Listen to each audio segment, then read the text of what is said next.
a sinner, left my lover crying on the dance floor. I'm a sinner, I'm a sinner. Welcome back to I Wani Hug That Gator. I'm doing some late night recording tonight. Wait, wasn't I supposed to give a speech? What? I swear there was supposed to be a speech for Latican. Ben was gonna do one. I had something ready. Oh yeah, what gives? We tried to argue for the extra time with the venue owner for it. We tried to argue with the venue owner for it. They wouldn't budge, so we just had to cut the rest of the formal short. I give my phone a check. 9:53, huh? Is something up? Maybe, but we all got dismissed anyway. You guys go check out if you want. I'll chill here. Should we? Olivia looks back at the entrance. Some people are still leaving, but I can see most are still inside, probably waiting for their ride since the formal ended early. Yeah, I'm curious. Alright. Hey, don't start driving yet. Sorry, we're going to be a little while. Forgot something. Of course I'll be right here. Thanks. Olivia and I get her back into the chair, and I push her back through the cold into the con center. Inside, my classmates are standing awkwardly around, calling their folks. I guess we'll have to find Ben again. Alright, backstage? Maybe, let's check. We pass through the crowd. The principal takes the stage. Mic isn't turned on. She annoyedly gestures to have it turned on and tries again. Excuse me, we have some technical difficulties at the moment. We should have one final event tonight. Our apologies for the confusion. Please wait while we get things organized, and I fire that little fucker.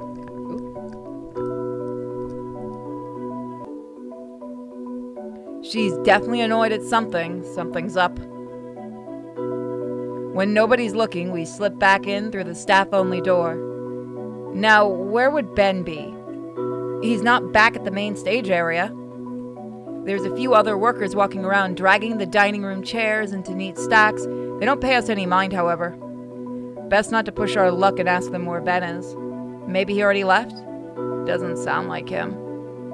Well, where else would he be? There's a number of storage rooms, but no dice either. Just as we're about to give up, Olivia points to one last door in the back. It's like the memorial room, only far in the back. There's a few tables and a fridge. Ah, this must be the lounge. And it's occupied already. Thankfully, we found Ben. Though it seems like he's being accosted by Mia. It doesn't seem like she noticed us as she looms over Ben. This is unbelievable. I really don't ask much of you. Could you at least, at the bare minimum, not be jumpy spaz in front of my friends? I'm sorry. You better be. Tonight was important and you nearly ruined it. Mia, I'm sorry. I've been trying my best. You know I can't help it. Listen, I've been doing good like you wanted. Just please, I need my... What up? Whoop, whoop, whoop, whoop. Mia holds up a finger to Ben's mouth. She jerks her head our way to direct the silent threat of violence at us. People are listening. What are you two retards doing eavesdropping like that? Crap. Hey, Mia, we're looking for Ben. Oh my god, why? Clearly it's not a good time. In fact, you picked a very bad one. Show's over. Scram. Go home. I was saying, Mia, please, I need... Shush. How much longer are you holding it? You promised. I said shush. I'm serious. Holding? What are you keeping from him? Wait. I waited like you wanted. You said you would. All right. You know what? We should talk about this on the way home. Come on now. Mia, it's over. It's been a whole month. I'm sorry I didn't listen to you. Please, I feel... Shut up already. What did you do to Ben? Nothing that concerns you, wheelie bin. Now come on, Ben. She huddles him by her chest and starts walking out the door. Naturally, we follow. Oh my god, I'm gonna kill both of you. I thought we agreed to stay out of each other's way. Do you want to get kicked in the face? You said Ben would regret not throwing Olivia and I under the bus. Fuck off! Ben, are you okay? Do we need to get security for this bitch?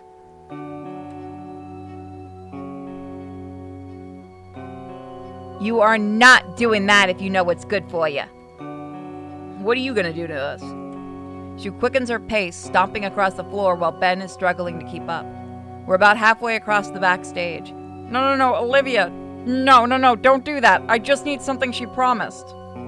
Everything's okay. Dude, you look like you're about to have a heart attack. I'm fine, I just need the... Ben, you shouldn't be talking now. We're going home and we can talk about it then. Ben can't keep up with Mia and trips. Fucking idiot. Get up! Yeah, we should go get security. Like hell you are. Fuck, I'm surrounded by idiots. Mia, I can't wait any longer. Just please, I need it to be normal. Shut up, you fucking idiot. Holy shit. Oh shit. Ben lies still on the floor. Mia's fist is frozen where it made contact. She pulls it back and stares between us. She knows it was a mistake. Her low impulse control finally got the better of her. Oh. Ben shudders on the ground. His glasses lie snapped in two. Ben, are you alright? You know I didn't mean it, baby, okay? My glasses. Hey, let's get you out of here. Nobody can see you like this, alright? No one. You two, if you ever tell anyone you saw this, I will personally... Ben? Scalar opens the curtain right where we were at, lit up by a spotlight aimed at the spot. Goodness gracious, I've been looking everywhere for you. Where have you been? Did you forget about the memorial? Miss Scalar, No excuses, get out here. Scalar grabs Ben by the shoulder and yanks him through the curtain. All right, now we can get...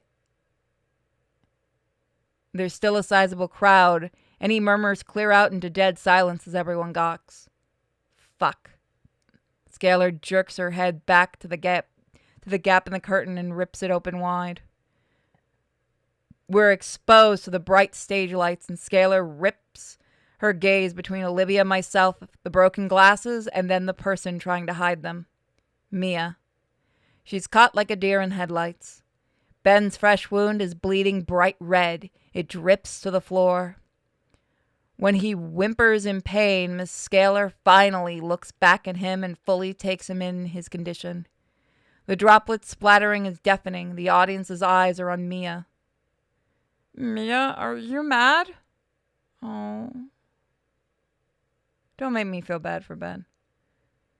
Benjamin, you stay here. I'll get some help, okay? He simply whimpers more as our principal practically leaps off the stage to search for someone. Thousands of calculations run through her head. Judging by the worsening, deranged expression, none of them are good. There's murmurs in the crowd. Our peers talking amongst one another, pointing and questioning. Slowly the din of words grow louder, voices raising as their words turn toward the stage. He okay? There's blood! What did she... Of course she did that! What is her problem? Finally, the questions turn to accusations, all directed at the red dino girl.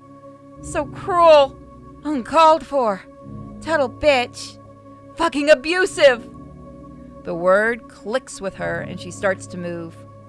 Ben, I can't do this anymore. She starts to yell. God, she went in the wrong voice.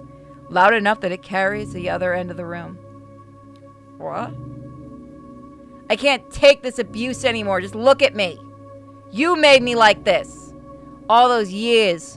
Making me put up this act. Doing your dirty work. Harassing all the students you don't want to deal with. Do you think I want to hurt people? I thought you loved me. I don't want to do your dirty work. I can't do it. All of this. Because you can't have people knowing about your condition. Mia, no, please. Mia yanks out an orange bottle from her purse. The rest of the color drains from Ben's face. He falls to his knees. Mia, please. You're a fucking psycho. I don't want these anymore. You're a liar. You ruined my life enough. She throws the bottle to the floor. The contents within scatter in 100 directions all across the floor. Ben doubles over, covering his mouth. Now everyone knows. Mia has tears streaming down her face as she starts toward the exit.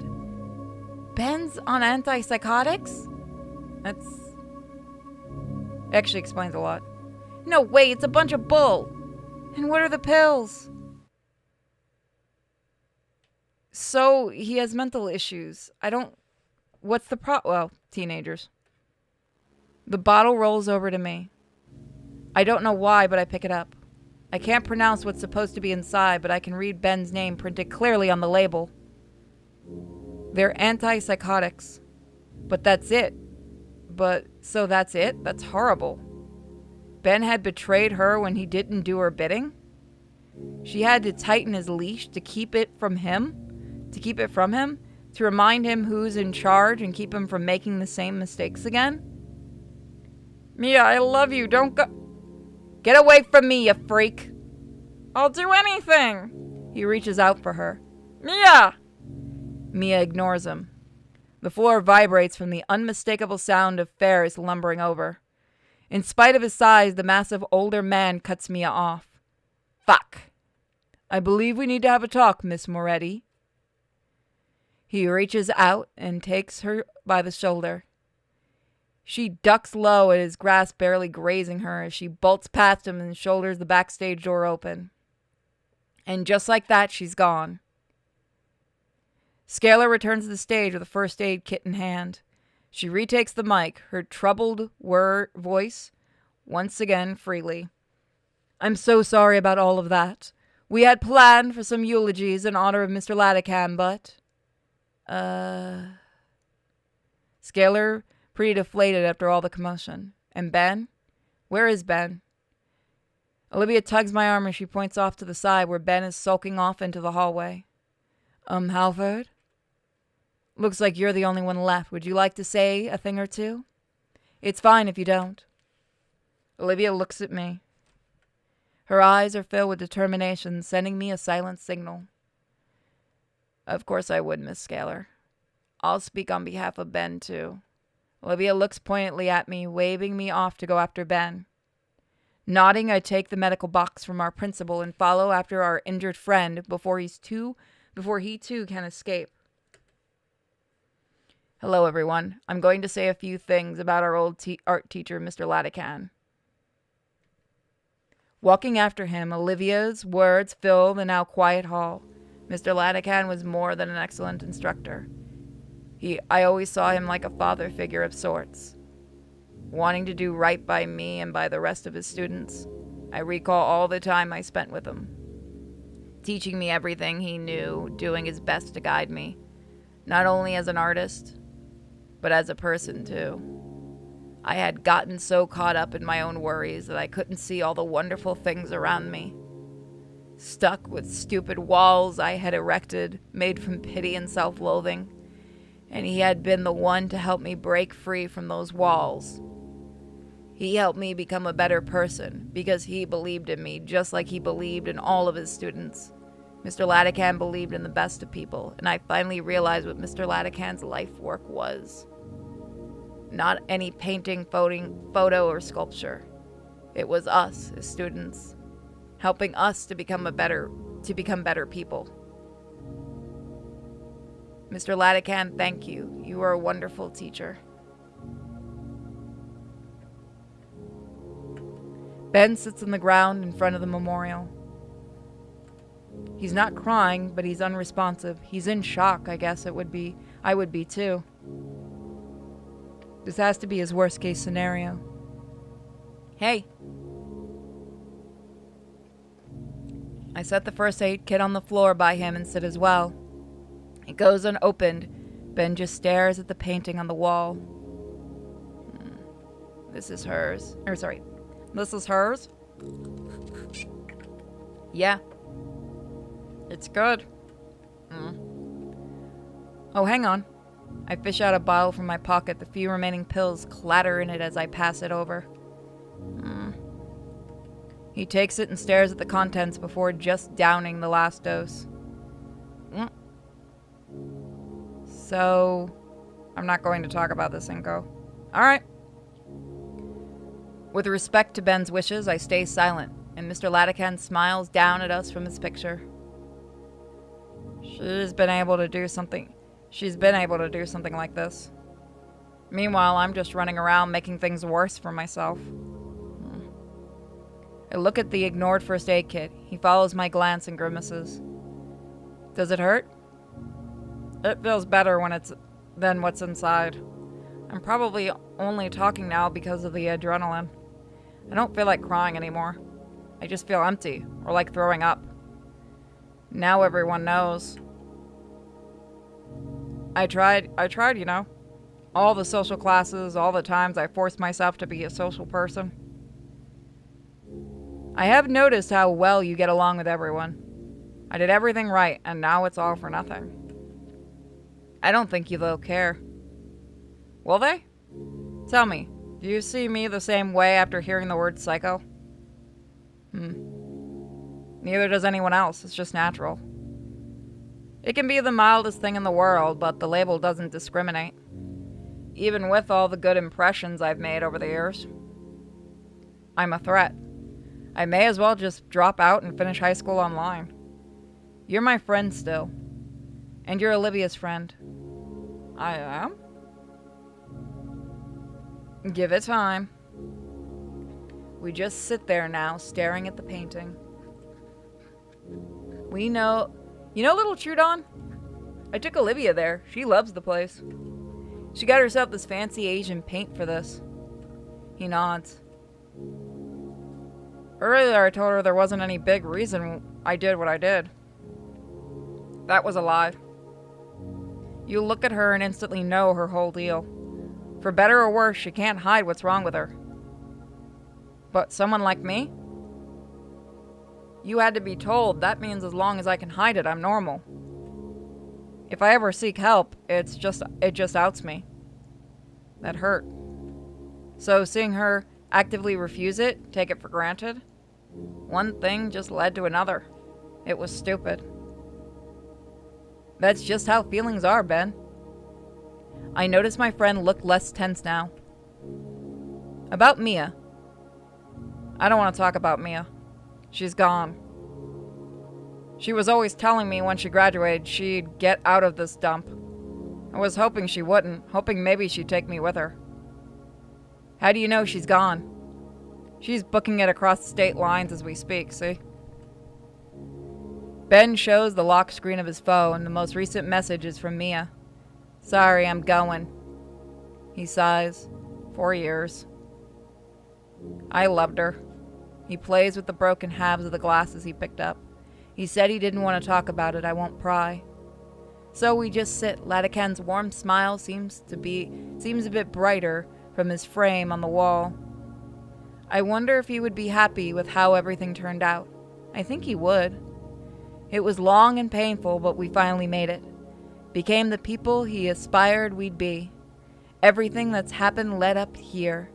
Whether through resolving old grudges or finally escaping a horrible situation, things are changing. Once we leave the room, our new lives start. But for now, we can wait in transit just a bit. Ben's like me in a lot of ways. I remember seeing him earlier this year, effortlessly turning social disasters into his favor.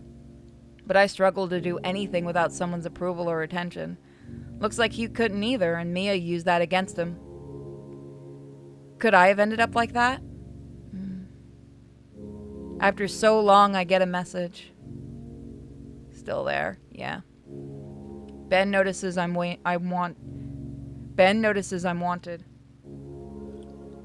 I'm not keeping you here. You can go. You going to be all right? Well, my ride home is gone. I need to call my family. I met with everything else. I don't know. Probably not. I'll probably finish processing all this soon enough. But thanks for talking with me.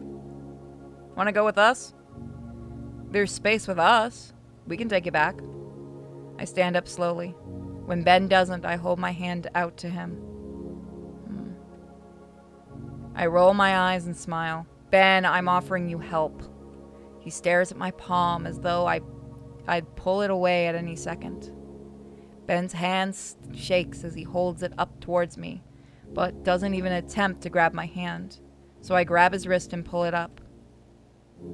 Once more, Ben is on his feet now, thankfully more steady than when he walked here.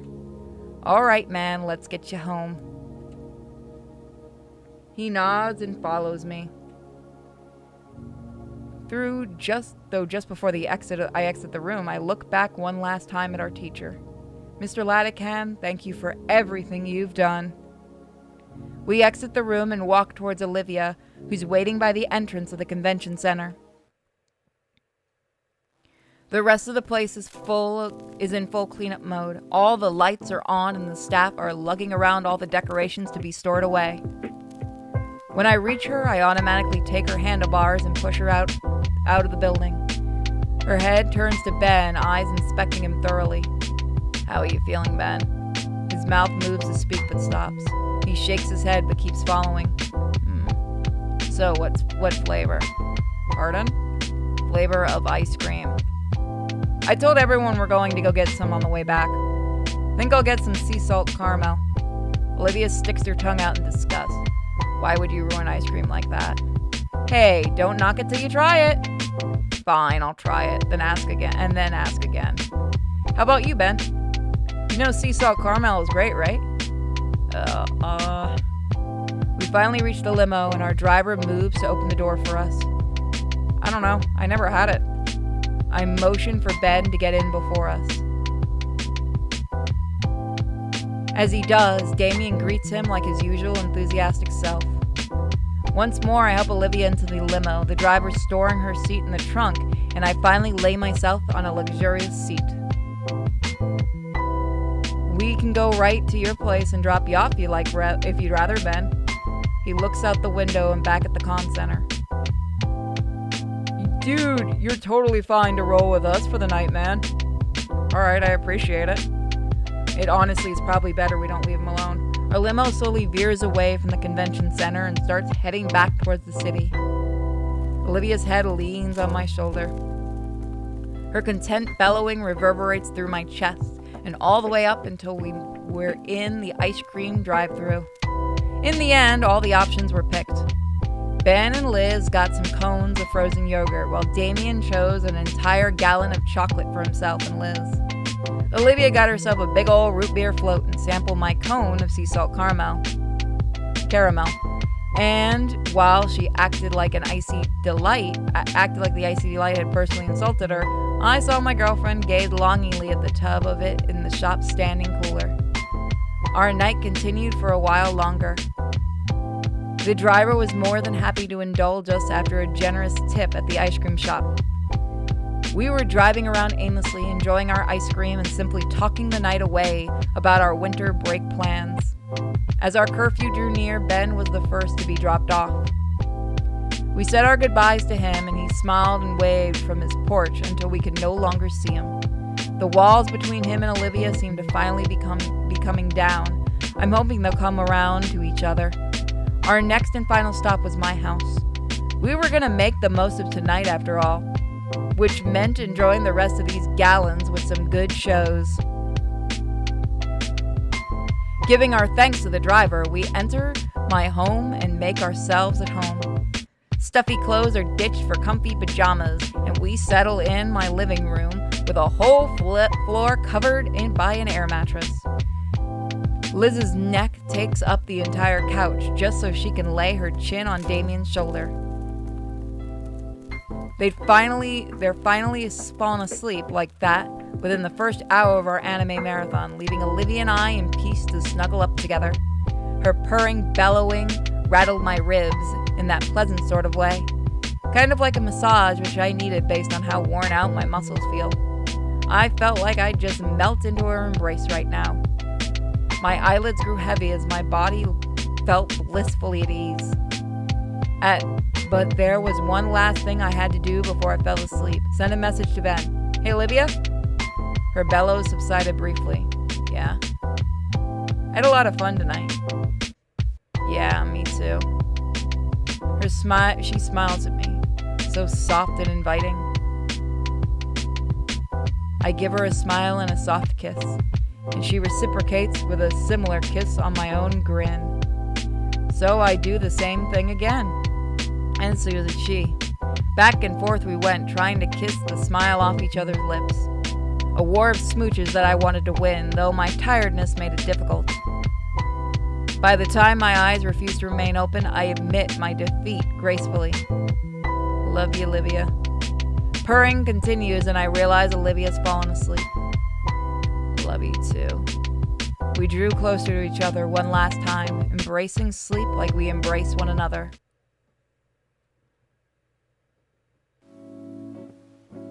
And we'll do Christmas Day in one more episode.